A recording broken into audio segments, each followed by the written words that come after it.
Hey everybody, in this video I want to attempt to show you how to fancy up your floor plan a little bit. So how do you shade in the walls?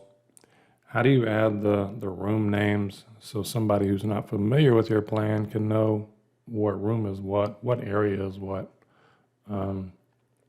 So the first thing I'm going to do is I'm going to show you how to kind of shade in the walls. So this is called Poche. I know it's kind of fancy. But so how you do that is you go under visibility graphics, click on the little edit button, and then you're going to scroll down to, and under visibility, scroll down to where you see the walls category, and then kind of you want to go over to the patterns or the cut patterns area is located. Kind of click in that space. So you can pick what pattern you want. So for the poche, you want to click on solid fill. And for color, you can kind of pick whatever color you want, but normally you're going to pick black. Let's just, for example, since I already have it black, I'm going to click on this magenta here and hit OK. Hit OK again. So you could do, if you wanted to click halftone to where it doesn't show up as dark, you could check that and hit apply.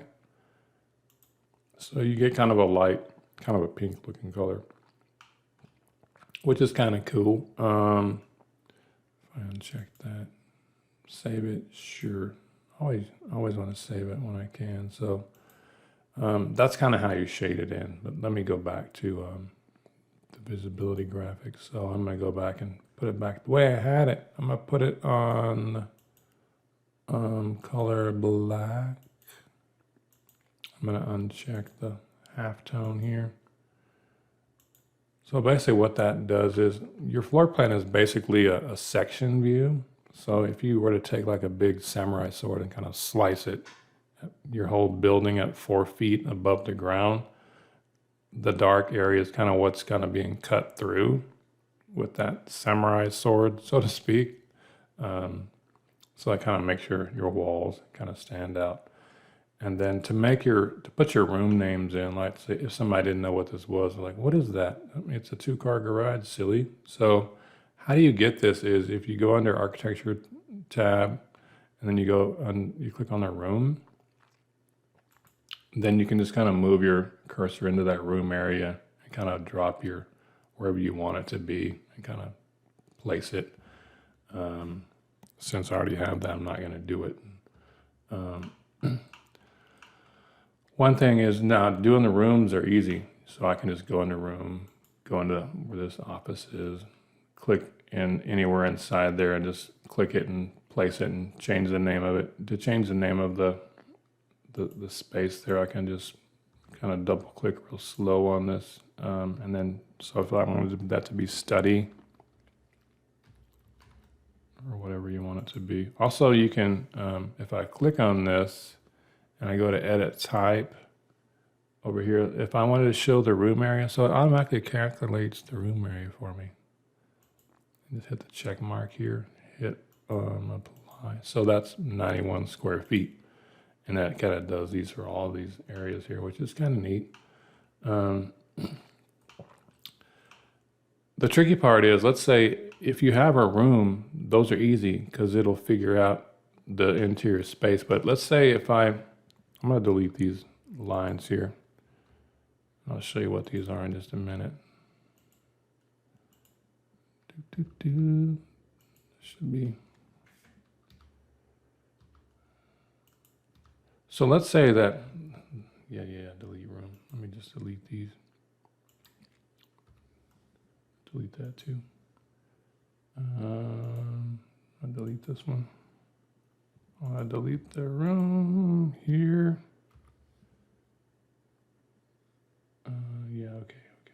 Anyway, so let's say this is my kitchen, right? So if I want to put the room tag here for the kitchen, it's going to select everything that's open instead of what I really want is just the kitchen area. So it's trying to calculate the space for all of this kind of open area, which is not really what I want.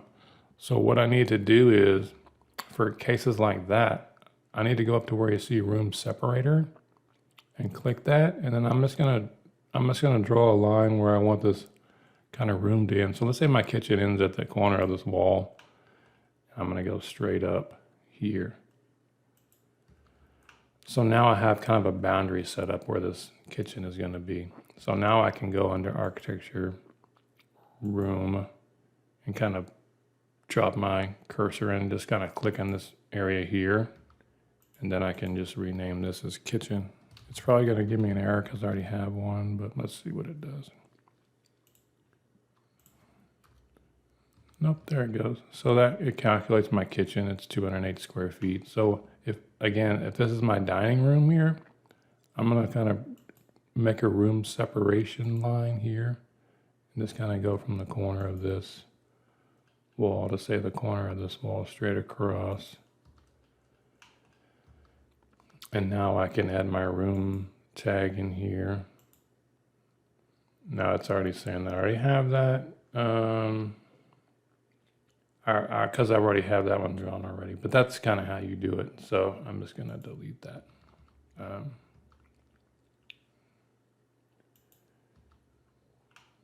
What else? And that also, you probably don't want these room separation lines to show up in your final plan. So the way to hide those is if you go up to the visibility graphics again, click edit. I'm going to go down to where you see lines. Click the little plus next to it. So then I'm going to go down to, what am I looking for? Oh, room separation here.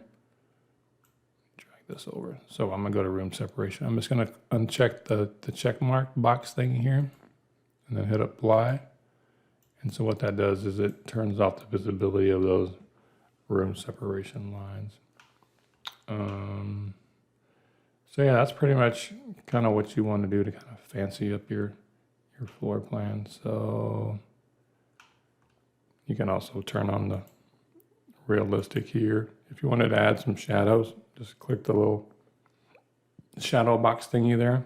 So that kind of that's looking nice. I'm not completely finished with this, but you know, it's a work in progress and we're kind of getting there. All right, so that's about it. Peace out.